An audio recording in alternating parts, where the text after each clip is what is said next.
یہودیوں کا آج بھی یہ رویہ رہا ہے، کسی نوجوان کو بہکانے کے لیے آپ چھوٹی سے چھوٹی پین لیں یا چھوٹی سے چھوٹی چیز لیں، کتاب لیں، کاپی لیں، ایک عورت کی تصویر نظر آئے گی۔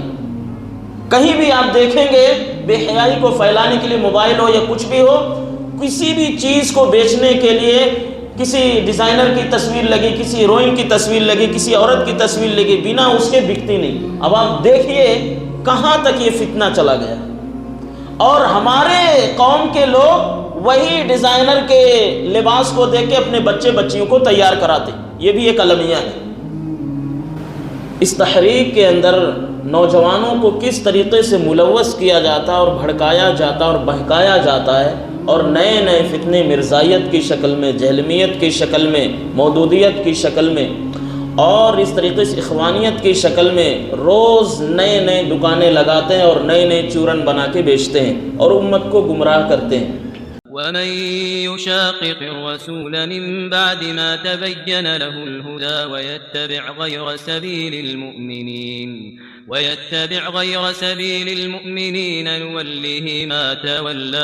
نوله ما تولى ونصله جهنم وساءت مصيرا۔ ان الحمد للہ والصلاة والسلام علی نبی الکریم وعلی آلہ وصحبہ اجمعین، اما بعد، قال اللہ سبحانہ وتعالی فی کلامہ المجید والفرقان الحمید، اعوذ باللہ من الشیطان الرجیم، بسم اللہ الرحمن الرحیم، سبحان الذی اسری بعبدہ لیلا من المسجد الحرام الی المسجد الاقصی۔ سورہ بنی اسرائیل آیت نمبر 1، پارہ نمبر 15، سورہ نمبر 17۔ معزز محترم حاضرین و سامعین، دینی ملی بھائیوں، آج کے اس ہفتہ واری درس میں میرا موضوع ہے قضیہ فلسطین اور تحریک حماس کی حقیقت مورخین، محققین کی نظر میں۔ محترم سامعین، یہ ایک ایسا مسئلہ ہے جس کے نام پر امت مسلمہ کے اندر بہت سارا خلفشار اور انتشار مچایا گیا شر پسند عناصر لوگوں کی طرف سے۔ جیسا کہ آپ نے ابھی سنا کہ نوجوانوں کی تربیت کے تعلق سے نبی صلی اللہ علیہ وسلم کی رہنمائی کیا ہے، تو یہ ٹاپک بھی ایسا ہے کہ جس میں نوجوانوں سے کافی اس کا تعلق ہے۔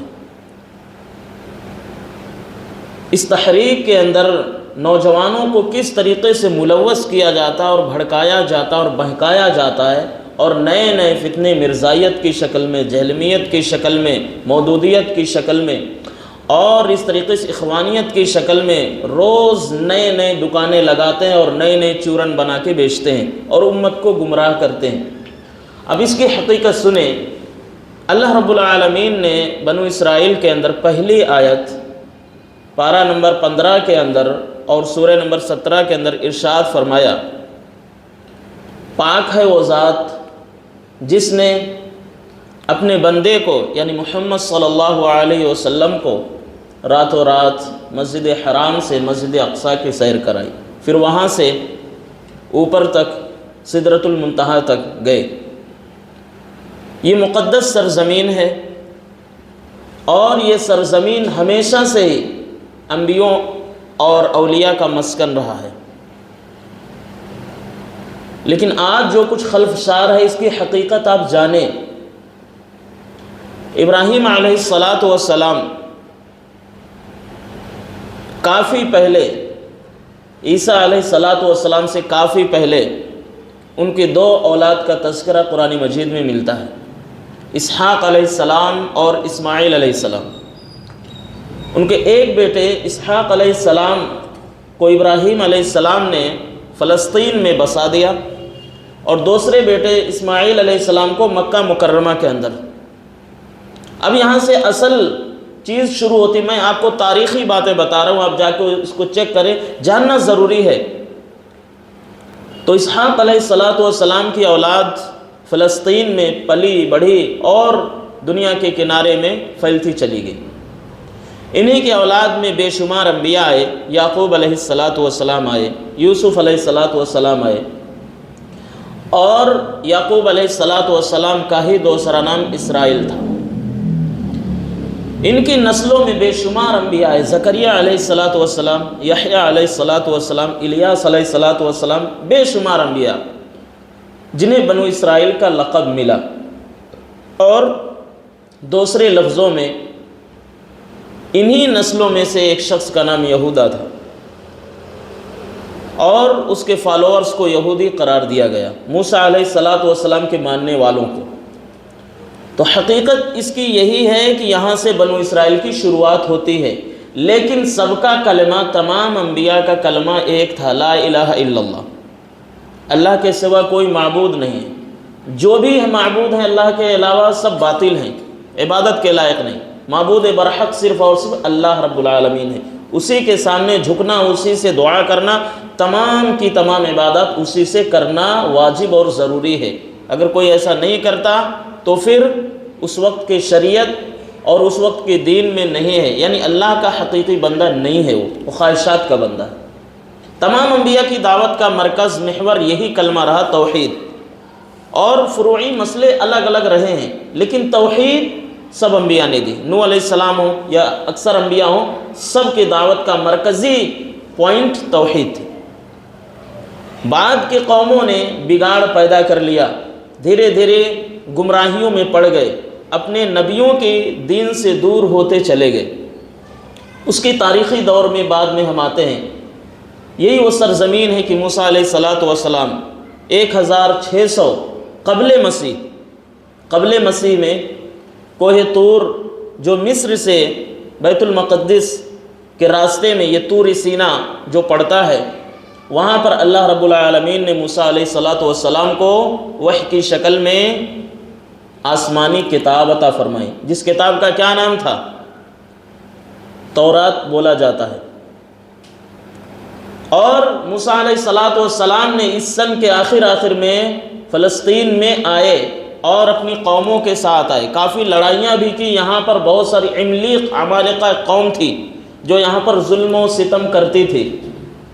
پھر وہاں پر فتح کی شکل میں اللہ تعالیٰ نے کہا ان کی قوم کو کہ آپ جائیں، ان کو لڑیں اور ان کو وہاں سے بھگائیں۔ تو ان کی قوم نے کیا کہا؟ اس میں عبرت ہے۔ قوم نے کہا اذهب وربك فقاتلا، اے موسیٰ آپ کا رب جائیں لڑ لیں، جب آپ لڑ لیں گے، کامیاب ہو جائیں گے تو ہمیں بتا دینا، ہم بھی گھر بنانے کے لیے، پلاٹ بنانے کے لیے آ جائیں گے۔ انا ہاہنا قاعدون، ہم یہیں بیٹھے ہیں، ہمیں ڈر لگ رہا ہے، آپ جاؤ، آپ کا رب اور آپ لڑ لو۔ تو اس میں ہمارے لیے عبرت یہ ہے کہ آج ہماری بھی یہی حالت ہوتی جا رہی ہے۔ اللہ رب العالمین کا حکم ہے کہ شرک نہیں کرنا ہے، توحید پر قائم رہنا، علماء حق کے ساتھ جڑے رہنا، لیکن ہم طوفانوں کے شکار ہو جا رہے ہیں۔ ہم اپنی خواہشات کے پیچھے پڑ کے کون جائے، گھر میں بیٹھے رہیں۔ کیا یہ اہل کتاب کا طریقہ نہیں ہے؟ اس لیے اس سے بچنا چاہیے۔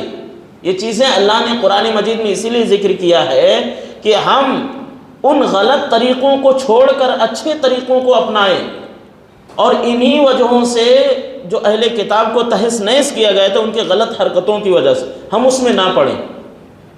فتح ہوا، یہی لوگ جب چلے بیت المقدس کے اندر، فلسطین کے اندر داخل ہونے کے لیے، میدانی تیہ ایک بولا جاتا ہے۔ تیہ کے مطلب تاہا یا تیہو کے مطلب بھٹکنا، راستہ نہ ملنا۔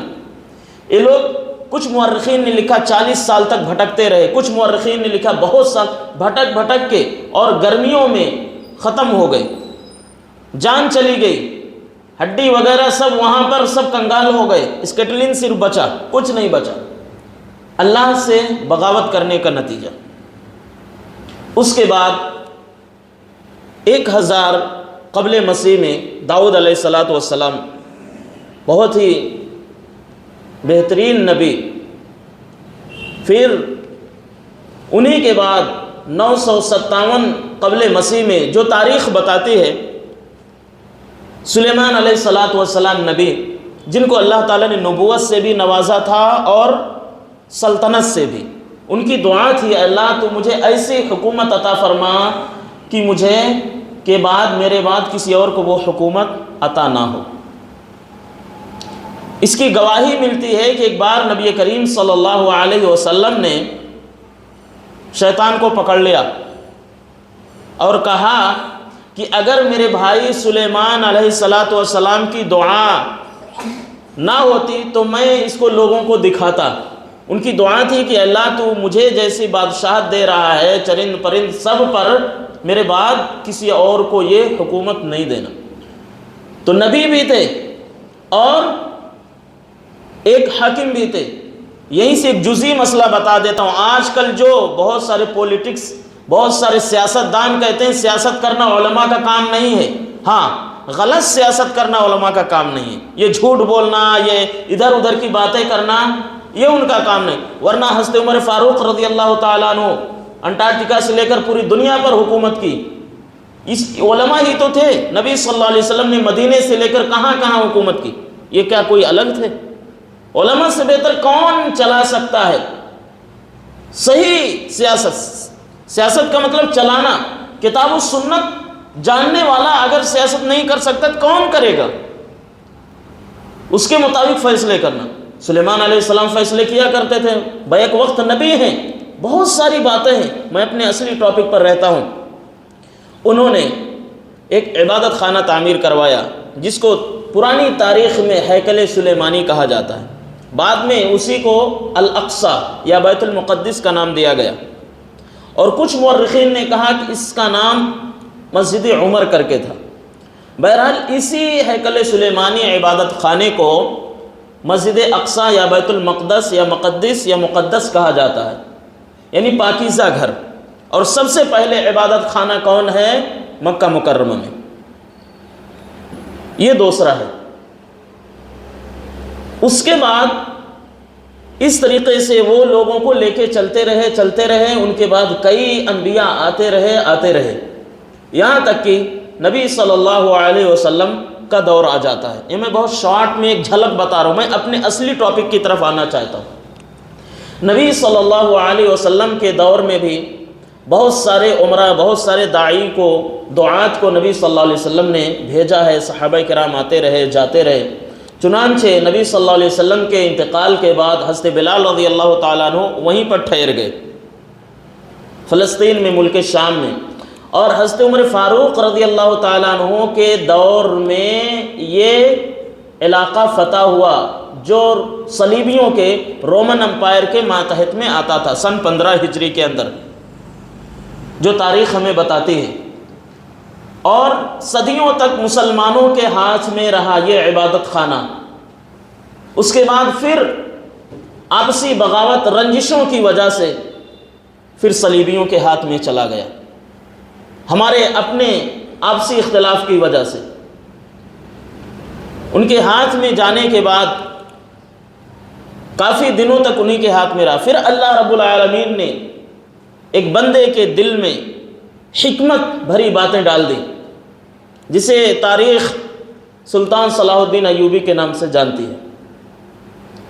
اس وقت وہ علاقہ صلیبیوں کے قبضے میں تھا۔ انہوں نے اللہ رب العالمین کے فیصلے کو قبول کیا، حکم کو قبول کیا۔ حکم کیا ہے؟ حکم یہی ہے کہ جہاں ظلم ہو رہا ہو، ظلم کو ختم کیا جائے۔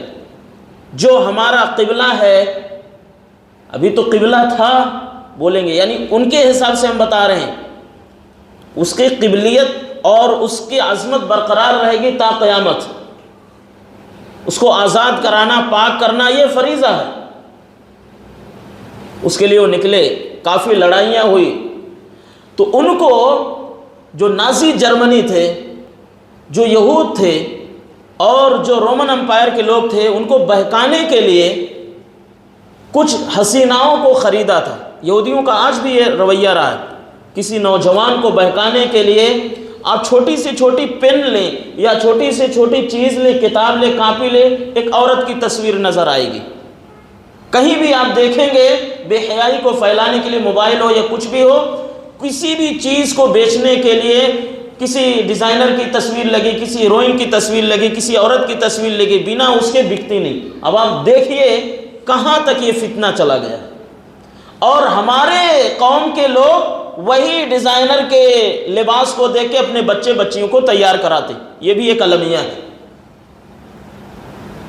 مسائل بہت ہیں لیکن میں اپنے ٹاپک پہ رہنا چاہتا ہوں۔ تو انہوں نے اس کے لیے شراب اور بہت طرح کی نشے چیزوں کا اہتمام کیا تھا۔ سلطان صلاح الدین ایوبی کے ساتھ ان کی کئی جنگیں ہوئیں، اس کے ساتھ انہوں نے افریقہ کے کچھ سوڈانی غلاموں کو خریدا تھا، کیونکہ وہ بہت طاقتور، جفاکش، محنتی، ہارڈ ورکر ہوتے، وہاں سے لے کے آئے تھے، اور کافی لڑائیاں ہوئی۔ سلطان صلاح الدین ایوبی راتوں رات جو ہے اپنے علاقے کے لوگوں کو پہرا دیا کرتے تھے اور دیکھتے تھے کون شخص ہے جو نمازوں میں، تہجد میں لگا رہتا ہے، اسی کو ہماری آرمی میں جگہ ملے گی۔ اور جو نازی جرمنی تھے، یہود تھے یا رومن امپائر یا صلیبی تھے، وہ بھڑکانے میں ادھر کی بات ادھر اور جاسوسوں کو خریدنے میں ایک نمبر تھے۔ آج بھی یہی ہے، اپنے ملک میں رہیں گے لیکن دوسرے ملک میں بغاوت کرائیں گے۔ تو یہ بغاوت کرانے کے لیے انہوں نے ایک طریقہ اختیار کیا کہ کچھ سوڈانی غلاموں کو خرید کر کے سلطان صلاح الدین ایوبی کے ساتھ بھیجا دوستی کرنے کے لیے، لیکن ان کو اللہ نے ایسی بلا کی بے انتہا حکمت، زیرکی جس کو بولتے، دور اندیشی عطا فرمائی تھی، جس کو ہم اور آپ انگلش میں گریٹ تھنکر بولتے ہے نا، انوبھوی آدمی، بہت ساری حکمتیں عطا کی تھیں۔ تو وہ سمجھ گئے، ایک دن نکلے تو یہود نے کافی محفلوں کا اہتمام کیا تھا۔ تو میرے نوجوانوں سنو، سلطان صلاح الدین ایوبی نے کہا کہ اے لوگوں سن لو، میں تمہارے ان حسیناؤں کی خوبصورتی دیکھنے نہیں نکلا ہوں، یہ کھلونے اپنے واپس لے کے جاؤ، میں اپنے رب کے حکم پر عمل کروں گا اور میں اس میں نماز پڑھوں گا اور اس قبلے کو واپس کر کے رہوں گا۔ آج ہم اور آپ کا ایمان اس قدر کمزور ہوتا جا رہا ہے کہ ہم تھوڑی سی چیزوں کا سامنا نہیں کر سکتے، برداشت نہیں کر پا رہے۔ لیکن ایمان حقیقت میں وہی ہے جس کا معنی یقین کامل کہ اللہ رب العالمین کا فرمان ہے تو یہ چیز ہو کے رہے گی۔ شیطان کے وسوسے آئیں گے لیکن اللہ کا فرمان جو ہے وہ ہو کے رہے گا۔ کافی لڑائیاں ہوئی، اس کے بعد بہرحال بیت المقدس مسلمانوں کے ہاتھ میں آیا۔ سالوں تک، کچھ لوگوں نے صدیوں تک کہا ہے، مسلمانوں کے ہاتھ میں رہا۔ اس کے بعد ہم آتے ہیں پہلی جنگ عظیم کی طرف، فرسٹ ورلڈ وار 1914، 1914 سے شروع ہوتی ہے اور 1918 تک برقرار رہتی ہے۔ اسی درمیان بہت سارے لوگوں نے قبضہ کرنے کی کوشش کی۔ یہی وہ دور ہے جب برطانیہ ہو، فرانس ہو، دنیا کے الگ الگ ممالک کو غلام بنانے کی کوشش کی تھی۔ تو اسی دور میں 1917 کے اندر آخر میں برطانیہ نے، برٹش گورنمنٹ نے عرب ممالک پر قبضہ کر لیا، اور اس میں ملک شام فلسطین بھی تھا، اس پر قبضہ کر لیے۔ قبضہ کرنے کے بعد اب دوسری چیز سازش یہ شروع ہوئی کہ جرمنی کے اندر یہودیوں کو بھگایا جانے لگا، ان کے غلط فکر، غلط رویے، سازشی لوگوں کی وجہ سے، کیونکہ یہ ایسے لوگ تھے نمک حرام کہ کسی کے نہیں ہوتے، جس ملک میں رہیں گے، جس قوم میں رہیں گے، انہی کو ستائیں گے، انہی کو پریشان کریں گے۔ اس لیے جو جرمنی کے رولر نے کہا تھا، میں نام نہیں لینا چاہتا، نام مشہور ہے، کہ میں اس لیے ان کو مارا ہوں اور کچھ لوگوں کو اس لیے چھوڑا ہوں تاکہ دنیا جان سکے کہ میں نے ان کو کیوں مارا، ان کی خباثت کی وجہ سے، ان کی غلاظت کی وجہ سے۔ ایک کتاب لکھی گئی ہے، پروتوکولات حکمائے صہیون یہود، جو یہود علماء کے ٹریجڈی ہے یا ان کے معاملات ہیں، ان کے آپسی سازشی رویے ہیں، یہ اس کتاب میں ہے۔ اس کتاب میں نیٹ پہ بین لگا تھا، بعد میں ختم بھی ہوا، یعنی ان کی سازش کیسے ہوتی، بعد میں یہیں سے علموناتی چیز آتی، یہیں سے جو ہے دنیا کو کنٹرول کیا جاتا ہے۔ اس کے بعد کیا ہوا کہ جب 1917 کے اندر برطانیہ نے بہت سارے ممالک پر قبضہ کیا، عرب پر بھی، جس میں ہمارا بھی ملک آتا ہے، اور اس سے پھر 3 ملک بنے، بہت سارے ممالک پر قبضہ ہوا۔ دھیرے دھیرے جب ادھر مارا جانے لگا یہود کو، تو برطانیہ نے کیا کیا کہ یہود کو کہا کہ آپ وہاں چلے جائیں۔ عرب لوگوں نے خوشی سے استقبال کیا کہ ہم سرزمین ان کو دے دیتے ہیں، پھر چلے جائیں گے۔ یہ دکھایا کہ ان پر ظلم ہو رہا ہے، ملک کے الگ الگ ممالک میں ظلم ہو رہا ہے، یہ ایک سازش تھی آپ دیکھیے، اور یہ دکھایا گیا کہ ان پر ظلم ہو رہا ہے، لیکن انہوں نے نہ تو اپنے ملکوں میں جگہ دیا، نہ برطانیہ نے دیا، نہ جرمنی نے دیا، نہ فرانس نے دیا، نہ سویڈن نے دیا، نہ نیدرلینڈ نے دیا، کسی نے نہیں دیا، بلکہ سب نے ایک میٹنگ کر کے کہا کہ یہیں چلے جائیں۔ کیوں؟ اس لیے کہ وہاں سے ان کو سنٹرل ایشیا عرب ممالک کو کنٹرول کرنا تھا، اور اس کے ساتھ ساتھ بہت ساری چیزوں کو کنٹرول کرنا تھا۔ پھر معاملہ کیا ہے، انہوں نے ایک میٹنگ کی، جس میٹنگ کا نتیجہ جا کے 1947، 46، 48 میں ظاہر ہوا، باقاعدہ ان کو ایک ملک کے طور پر تسلیم کر لیا ان لوگوں نے کہ یہ لوگ یہاں رہ رہے ہیں۔ شروع میں کیا کہا تھا کہ یہ لوگ یہاں رہیں گے، اور عرب ممالک نے بہت مہمان نوازی کا مظاہرے، بہت مہمان نواز ہوتے، کھلے دل سے کہا ٹھیک ہے کوئی بات نہیں ہے۔ اس کے بعد کیا ہے، فوری بات ان کے ساتھ ایک معاہدہ کر دیا گیا، اور ان کی حفاظت کے لیے ان کو اسلحے، ایٹمی پاور، ایٹمی قوت بننے کے لیے میٹنگ ہو گئی ان کی۔ مقصد ان کا یہی تھا کہ ہم یہاں سے ایشیا، سنٹرل ایشیا کو، اسلامی کنٹریز کو، عرب کنٹریز کو ہم کنٹرول کریں گے، ہم چلے جا رہے ہیں پھر بھی۔ اس کے ساتھ وہاں جب لوگ بس گئے، بسنے کے ساتھ ساتھ اب 1950 آیا، اس کے بعد آیا، اب دھیرے دھیرے یہ لوگ وہاں پر پہلے تو بہت ہمدردی ظاہر کرے، کیونکہ یہ بات مشہور ہے، کتا اس وقت تک دم ہلاتا ہے جب تک روٹی نہیں پاتا، جب روٹی پا جاتا ہے تو دوبارہ آپ پر غراتا بھی ہے کہیں کہیں۔ تو یہ وہی لوگ ہیں، پیروں تلے رہیں گے، لیکن جب ان کی جڑیں مضبوط ہو جائیں گی تو دانت دکھانا شروع کریں گے، جو آج ہو رہا ہے۔ اس کے بعد اب یہاں سے میں آ رہا ہوں اصلی مقصد کی طرف۔ حماس، حزب اللہ اور خمینی، یہ سارے مسئلے جو پیدا ہوئے، اس کی حقیقت کیا ہے؟ 1935 کے اندر مصر کے اندر ایک تحریک چلتی ہے جس کا نام ہوتا ہے الاخوان المسلمون، جس کے بانی بتائے جاتے حسن البنا۔ ان کا مقصد یہ تھا کہ جو صحابہ نے حکومت کی ہے اس کے مطابق ہم لوگوں کی رہنمائی کریں گے۔ دعویٰ تو یہ تھا، لیکن دعویٰ کھوکھلا تھا، اس دعوے کے اندر سچائی نہیں تھی، شرک و کفر بھرا ہوا تھا، اور اس میں غالی شیعہ، رافضی شیعہ بھرے ہوئے تھے، جو کتاب و سنت کے منکر تھے، منکر نہ صحیح لیکن عداوت کرنے والے لوگ تھے، کتاب و سنت سے کافی دور لوگ تھے، جن کے عقائد درست نہیں تھے، دو توحید سے کافی دور تھے۔ اور پھر ان کی میٹنگ ہوتی ہے کہ ہم فلسطین کو آباد کریں گے اور آزاد کرائیں گے، اور وہاں پر جا کر کے مسلمانوں کا جو حق ہے وہ دلوائیں گے۔ تمام عرب ممالک کا ایک یونٹی بھی بنایا گیا، لیکن ان لوگوں نے اپنی ایک الگ یونٹی، ایک الگ چیزیں بنائی، اور ادھر یورپی ممالک نے الگ چیزیں بنا لی، جس میں یورپی یونین یعنی یورپ جتنے بھی ممالک ہیں وہ تھے، جس میں نیوزی لینڈ، آسٹریلیا، آکلینڈ، اور اسی طریقے سے سویڈن، ناروے، اور آپ کا برطانیہ، امریکہ، یہ سب مل کے تھے اس کا سپورٹ کریں گے اسرائیل کا۔ اس کے بعد عرب ممالک شامل ہوئے کہ ہم فلسطین کو آزاد اور آباد کریں گے، لیکن انہی میں سے جب یہ جماعت بنتی ہے اخوان المسلمین کی، یہ لوگ اصل میں بک گئے کس کے؟ کچھ لوگ جا کے برطانیہ میں بیٹھ گئے، کچھ لوگ جا کے امریکہ میں بیٹھ گئے۔ یہ حقیقت آپ دیکھیے، جا کے آپ کتابیں پڑھیے، وہاں سے پھر دھیرے دھیرے شروع ہوتی ہے۔ 1973 یا 70 کے اندر اس جماعت نے دعویٰ کیا کہ اب ہمیں جانا ہے فلسطین کے اندر جانا ہے۔ وہاں جا کر انہوں نے ایک تحریک، ایک تنظیم بنائی القدس نام سے، القدس آرمی، جس کا مقصد یہ تھا کہ وہاں پر جو قابض یہودی ہیں ان کو ہم چھڑائیں گے، ان کو بھگائیں گے، اور جن کا جو حق ہے وہ ہم دلائیں گے۔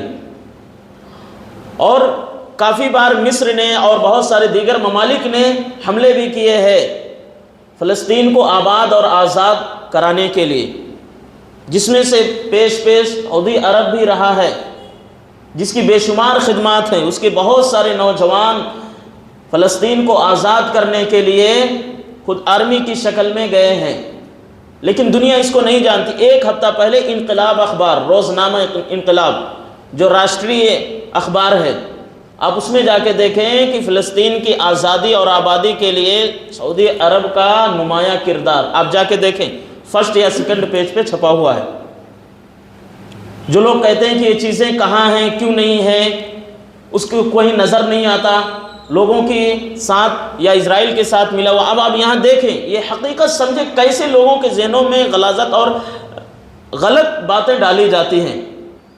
اب یہاں تک میں نے آپ کو بتایا تھا کہ 1973 کے اندر وہاں پر غزہ کے اندر ایک تنظیم بنتی ہے جس کا الحرکہ القدس یا حرکت الحماس کہا جاتا، ان کا مقصد یہی تھا، لیکن یہ سب کے سب بک گئے۔ دھیرے دھیرے اس میں شیعوں کا دخل ہوا اور ادھر سے برطانیہ نے خمینی اور حزب اللہ کو ظاہر کر دیا، یعنی وہ لوگ آئے وہاں سے اور شیعیت کو پھیلانے لگے۔ شیعیت یعنی پھر ایران کا سپورٹ مل گیا، اور جو عرب ممالک یعنی جو عربیت تھی، نبی صلی اللہ علیہ وسلم سے محبت تھی، کتاب و سنت پر عمل کیا جاتا تھا، اس چیز کو دور کیا جائے، اس چیز کو ختم کیا جائے، اور یہاں پر پھر سے وہی پرشین امپائر والا قاعدہ، قانون کفر و شرک والا قانون نافذ کیا جائے۔ اور وہاں پر فلسطین ایسا علاقہ تھا، آپ بھی سرچ کیجئے، جو وہاں پر کتاب و سنت پر عمل کرنے والے صحیح معنوں میں وہاں پر پائے جاتے تھے اور آج بھی ہیں۔ لیکن پھر حقیقت کیا ہے؟ حقیقت یہ ہے میرے بھائیوں کہ اس کے بعد انہوں نے یہودیوں کے ساتھ معاہدہ کر لیا۔ یہی لوگ، حماس کے لوگ، غور سے سنیے گا، بہت سارے لوگ آج بھی نوکریاں کرتے اسرائیل کے بڑے بڑے کمپنیوں میں، وہاں پہ جا کے یہ چیزیں کی جاتی۔ اور جو یہ آپ کو ساتھ میں ابھی دکھایا گیا جلد میں کہ حملہ ہوا، وہ حملہ کروایا گیا اور یہ دکھایا گیا، پھر ہمدردی لی گئی۔ چھٹی کا دن تھا، وہ لوگ اپنا تہوار منا رہے تھے اسرائیل لوگ، پھر چھٹی کے دن حملہ کرایا گیا۔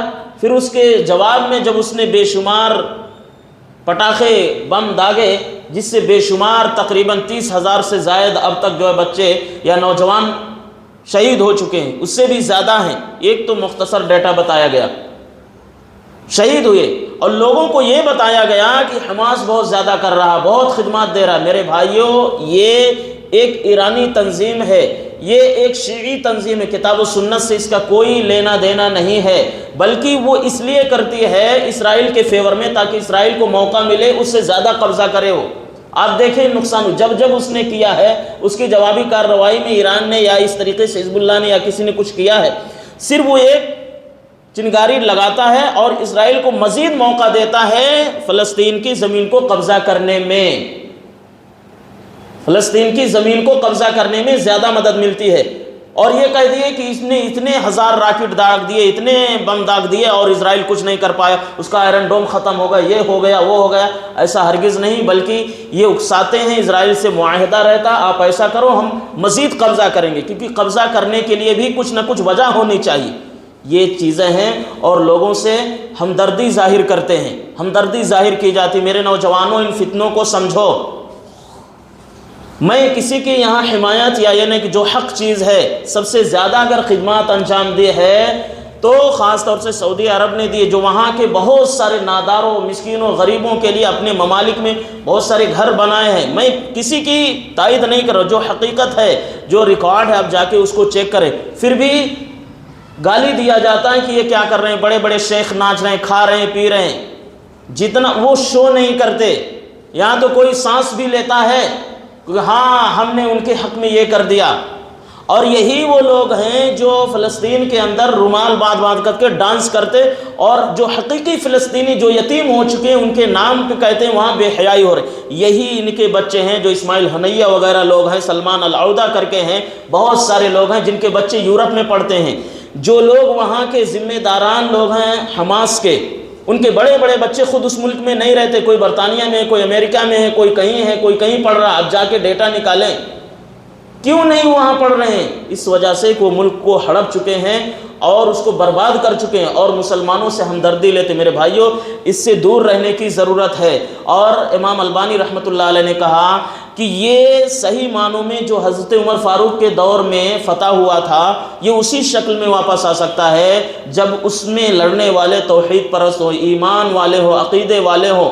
یقیناً ہمیں ان مظلوموں کا ساتھ دینا ہر حال میں، لیکن ان غلیظ لوگوں کے افکار کو سمجھنا ہے۔ تو حماس، حزب اللہ یا اس طریقے سے جو آپ کہتے ہیں نا، جو بہت ساری تحریکیں چلتی، چاہے اسلامی ہو، اسراری فرقہ ہو، مودودی فرقہ ہو، یہ سب کے سب اسلام کے مخالف ہیں، منافی ہیں، ہمیں اس سے بچنا ہے۔ انشاءاللہ پھر کبھی موقع ملے گا اور تفصیل سے بتائیں گے۔ اللہ تعالیٰ سے دعا کہ اللہ تعالیٰ ہمیں ان باتوں پر عمل کرنے اور فتنوں سے بچنے کی توفیق عطا فرمائے۔ آمین۔ وآخر دعوانا الحمدللہ رب العالمین۔